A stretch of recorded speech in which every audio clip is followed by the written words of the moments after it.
قدرمندو مسلمانانو مؤمنانو مجاهدینو ورونو السلام علیکم ورحمت الله وبرکاته. قدرمندو تر ټولو مخکې تاسو ټولو ته د لوی اختر مبارکي وایم. الله جل جلاله دې دا لوی اختر د ټولو مسلمانانو د پاره د نیکمرغۍ اختر وګرځي. الله جل جلاله دې د ټولو مسلمانانو نیک اعمال قبول کړي. الله جل جلاله دې د حجاج کرامو حجونه مبرور وګرځي. الله دې حجونه قبول کړي. الله جل جلاله دې د ټولو اضحیې صدقات په خپل دربار کې قبول کړي. قدرمندو مسلمانانو ورونو، زموږ په افغانستان کې ډېر غریب خلک دي، مسکینان دي، فقیران دي، او 40 کاله په دې ملک کې داسې حالت تیر شوی دی چې خلک د خپلو کورونو بې ځایه شوي دي، خلک د خپلو تجارتونو څخه بې تجارته شوي دي، د خپلو مزدوریو څخه بې مزدوري شوي دي، د خپلو جایدادونو ملکونو څخه جلا شوي دي، په نورو وطنو کې مهاجر شوي دي. زموږ استاسو به څومره د دې خپل ملک مسلمانان په نورو ملکونو کې مهاجر وي. الله جل جلاله دې په خیر او عافیت باندې خپل ملک او خپل وطن ته راولي. الله جل جلاله دې په خپل ملک کې پوره مشکلات حل کړي. الله دې دا د عزت ژوند په خپل ملک کې د دې په نصیب کې. موږ هم کوشش کوو چې دا مهاجر ورونه چې د بل په ملک کې د تکلیف شپې تېروي، دردونکې خبرې راځي اورو یې. مهاجر باندې دا تکلیف دی، مهاجر نیول شوي دي، مهاجر بندیان دي، دا د زغم نه دي، د برداشت نه دي. رب العالمین صفاست کوو چې الله پاک ته خپل وطن ته عافیت راولي. دا د مهاجرو سلسله الله جل جلاله نور قطع کی او خپل ملک مو امن او سلامتی راشي. داسې مو په خپل ملک خلک مهاجر دي، د خپل وطنو سره نور وطنو ته تللي دي، سرپناوي نه لري او کار او روزګار نه لري. پکار دي چې هر مسلمان د بل مسلمان سره تعاون او کومک وکړي. بالخصوص په افغانستان کې دغه مجاهدین ورونه چې دي د مسلمانان دا بیا ډېر کومک یو بل ته ورکړي او پر حال یې پوښتنه وکړي او خپل منځ کې محبت اخلاص پیدا کی. الله جل جلاله د 40 کالو وروسته یو داسې امن راوستی چې مخکې به د شار خلک سارا ته نسو وتلی، د سارا خلک شار ته نسو راتلی، حتی په دې شار کې د یوه سړک خلک بل ته نسو تلی. اوس الله جل جلاله دا امن راوستی چې لارې خلاصې شوې، د سارا خلک شار ته راله، د شار سارا ته ولاړه. نو پکار دی چې اوس یو د بل کومک سره وکړي، تعاون سره وکړي، لاس سره ورکړي، محبت سره وکړي او د خپل ورورګلوي وساتي او د خپل امن چې الله جل جلاله راوستلی دی د دې حفاظت او ساتنه وکړي.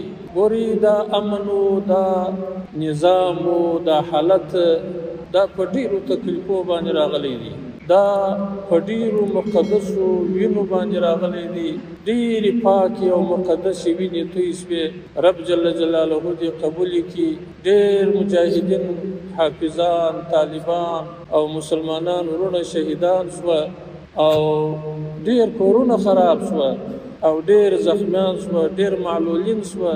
یتیمان مو په دې ملک کې ډېر دي، دا ماشومان مو یتیمان شوه، ښځې کونډیانې شوې، کورونه خراب شوه. په ډېر لوی قیمت باندې دا امن او دغه حالت الله پاک راوستلی دی.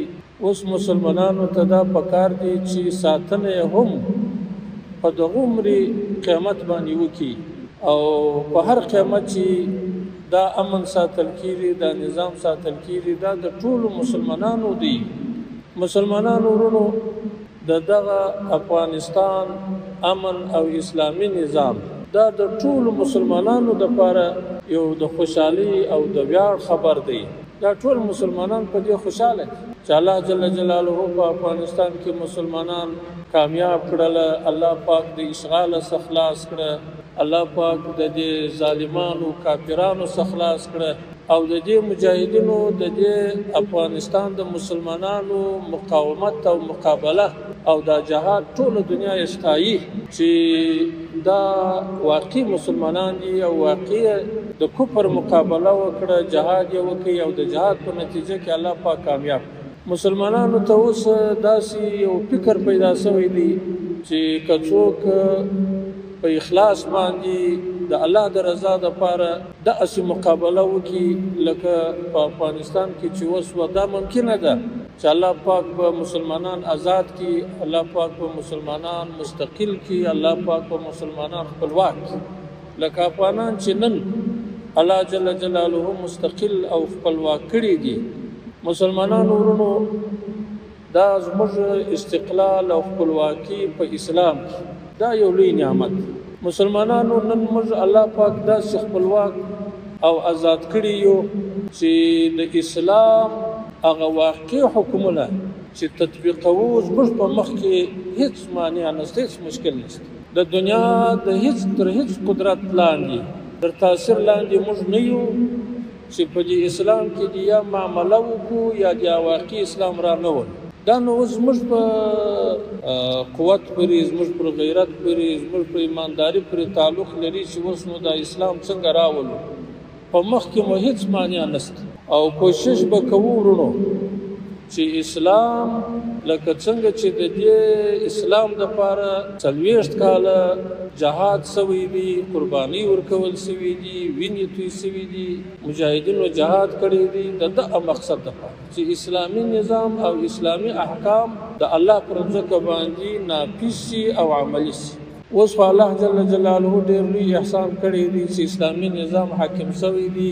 او نافذ سوی دی ورځ تر بلې د کامیابی خواته روان دي اسلامي احکام عملي کیږي شرعي احکام نافذیږي دا یوازې د حکومت د امارت د رسمي مسؤلینو ذمہواری نه ده ورونو تاسو ټول چې یاست که دا د حکومت مسؤلین دي که تاسو ټول دغه ولس چې یاست ټول مسلمانان یاست تاسو اسلامي ذمہواری او مکلفیت جوړیږي تاسو به یو ځای د دې سره د اسلامي نظام د تحکیم او د تنفیذ لپاره تاسو به د اسلام ورسره نافذوي کومک به سره کوي زه خو دا وایم چې دا امارت چې دی دا دغه ولس سره جوړ دی او ولس د دې امارت سره جوړ ورونو تاسو د الله پاک نصرت او تاسو دا به د دې نظام ملګری یاست بیا په دې نظام کې اسلامي نظام حاکمیږي د دې امارت څخه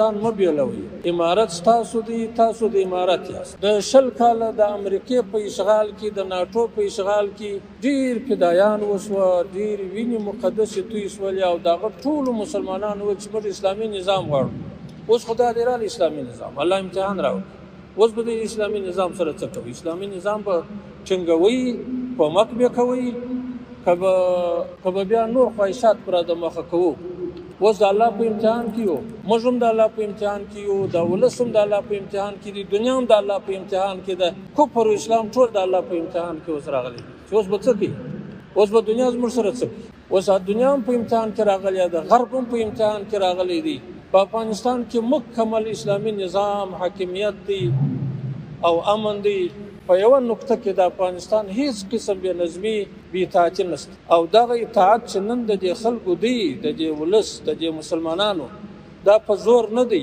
دا په جبر باندې نه دی که په جبر باندې وای نو در پروند پر چې ناټو دلته جنګېدل په جبر به امنیت راوستلی وای خو هر څور سره ملګري وای دا جبري امنیت نه دی دا د زړه امنیت دی دا خلک په زړه باندې د امارت اطاعت کوي او د امارت خبره مني امارت پراز کې ټول علما دي ګوري دا علما دي چې شریعت او اسلام مسلمانانو تشریع او د جهاد قیادت په مخ بیولې اوس دنیا مریانه د چوز دا افغانستان موږ په رسمیت ذکر نه پیژنو چې دا په زور راغلی دا یو خبره نه دا اوس دنیا په امتحان کې ده اوس د خجالت او شرمندګۍ سره مخ ده ولی د دنیا ول د اسماء اسلامي ملکونه نن د امتحان سره مخ دي مسلمانان د امتحان سره مخ دي علما د امتحان سره مخ دي ټوله دنیا نن د امتحان سره مخ ده چې اوس به څه کوي. ورونو موږ هم د امتحان سره مخ یو. ثابت قدم سئ، محکم سئ، شاته ولاړ نه سئ، مخ ته ولاړ سئ. دنیا به فشار در باندې راولي، بد تبلیغات در پسې کوي، په بدو نومو به مو یادوي. لکن ګوري یو ډېره غټه لاسته راوړنه مو کړې ده، یو ډېره غټه کامیابي او فتح الله در په نصیب کړې ده. دا خاص د جهاد ثمره ده. ګوري چې د لاسه در څه ونه وځي، شاته ولاړ نه سئ، مخ ته ځئ. اسلام و مسلمانانو ته د همت، د غیرت، د شجاعت تربیه ورکوي، د کمزوري او د شاتک تربیه نه ورکوي. پام کوئ چې د چا څخه متاثر نه سئ، خپل نظام وساتئ، محکمه یې وساتئ، در شا یې ودرېږئ. که څه ملاحظات وي الله پاک به حل کړي، موږ سره شریکوي. بالکل په دواړو سترګو به د هر چا عرض منو، د هر چا عریضه به منو، د هر چا هر څوک چې مشکل لري منو. بیا که د افغانستان په هر کنج کې، افغانستان څه کوي، د دنیا په هر کنج کې چې مسلمان ته تکلیف ورسیږي، قسم په الله چې زما وسر ورسیږي چې زه به هغه ځای ته په خپل په پښو باندې ځان رسوم او د دې امداد کومک وکړم. دا څه کوي چې افغانستان مجاهدینو ته هم دا وایم، مسؤلینو ته هم دا وایم چې د خلکو مشکلاتو ته رسیدګي پر خپل وخت، د خلکو عریضې اورېدل، د خلکو د امن دپاره کوشش، او تر ټولو به مو مهم هدف اسلامي شریعت نافذول. په هر شي کې به اسلامي شریعت نافذوي. که دا اسلامي شریعت نافذ شو، ټولو خلکو حقوق به پر ځای کېږي. ګورئ د شریعت خلاف ورزي به نه کوو، پر دا شریعت باندې زموږ اتفاق راځي. که د شریعت څه واوښتلو بیا به اتفاقي راځي. او موږ به په دې افغانستان کې دا یوه خبره درته کوم، نن دنیا پر مختلفو فرقو تقسیم شوې ده. زموږ په افغانستان کې هم داسې حالت راغلی دی چې دلته تر پخوا ډېر داسې فکرونه اوښتي دي. په دا 20 کال اشغال کې بیا ډېر فکرونه واوښتل. غربیانو هم تبلیغات وکړه، نورې مختلفې فرقې رالیدل چې ځایونه ونیول د دیموکراسي تر شعار لاندې، د بیان د ازادۍ تر شعار لاندې، د مذهبي ازادۍ تر شعار لاندې. دلته نصرانیت هم وروزل شو، خلک نصرانیان سوه، خلک کافران سوه، خلک مرتدان سوه، نو خلک د مذهبه څه واوښته.